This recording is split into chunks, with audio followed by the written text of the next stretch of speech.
രാധേ രാധേ.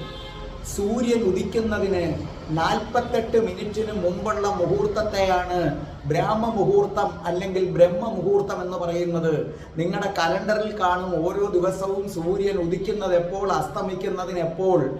അപ്പൊ സൂര്യൻ ഉദിക്കുന്നതിന് 48 മിനിറ്റിന് മുമ്പുള്ള മുഹൂർത്തത്തെ ബ്രഹ്മമുഹൂർത്തം അല്ലെങ്കിൽ ബ്രാഹ്മമുഹൂർത്തം എന്ന് പറയും. കാരണം ബ്രഹ്മ ഉണരുന്ന മുഹൂർത്തം എന്നാണ് പറയുന്നത്. ആ മുഹൂർത്തത്തില്, ബ്രഹ്മമുഹൂർത്തത്തില് ബ്രഹ്മാവിന്റെ ധർമ്മപത്നിയായ സരസ്വതീ ദേവി ഉണർന്ന് പ്രവർത്തിച്ചു തുടങ്ങും. ശിരസിന്റെ ഇടതുവശത്തുള്ള ഒരു ഗ്രന്ഥിയുണ്ട്. ഈ ഗ്രന്ഥിക്ക് വിദ്യ എന്നാണ് നമ്മുടെ മുനിമാര് പറഞ്ഞിരുന്നത്. ആ സമയത്ത് ഈ വിദ്യ എന്ന് പറയുന്ന ഗ്രന്ഥി ഉണർന്ന് പ്രവർത്തിക്കാൻ തുടങ്ങും. കാരണം സരസ്വതീ ദേവി ഉണർന്ന് പ്രവർത്തിക്കുന്ന സമയമാണ്. ആ സമയത്ത് വിദ്യാ ഉപാസന ചെയ്തു കഴിഞ്ഞാൽ വളരെ നല്ലതാണ്. വിദ്യോപാസന ചെയ്തിട്ട് ഉടൻ നമ്മൾ വിദ്യ അഭ്യസിക്കാനായിട്ട് തുടങ്ങണം. അതിനുവേണ്ടി ആദ്യം നിങ്ങൾ വിളക്ക് കത്തിച്ചു വെക്കണം. കാരണം ഈ കത്തിക്കുന്ന ദീപത്തിന്റെ ഊർജം വിദ്യ എന്ന് പറയുന്ന ഗ്രന്ഥിയെ ഉത്തേജിപ്പിക്കും. അവിടെ ഇരുന്ന് സരസ്വതി മന്ത്രം ചൊല്ലണം. ആ സരസ്വതി മന്ത്രം നമുക്ക് മിക്കതും നാക്ക് മേളിൽ തട്ടുന്നതാണ്.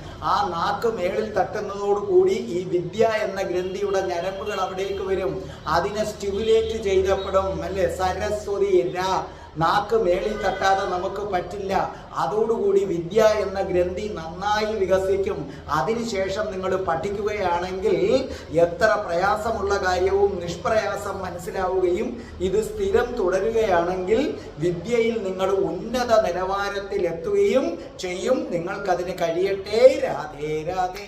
ഓ രാധേ രാധേ. രാധേ രാധേ. ഓ രാധേ രാധേ.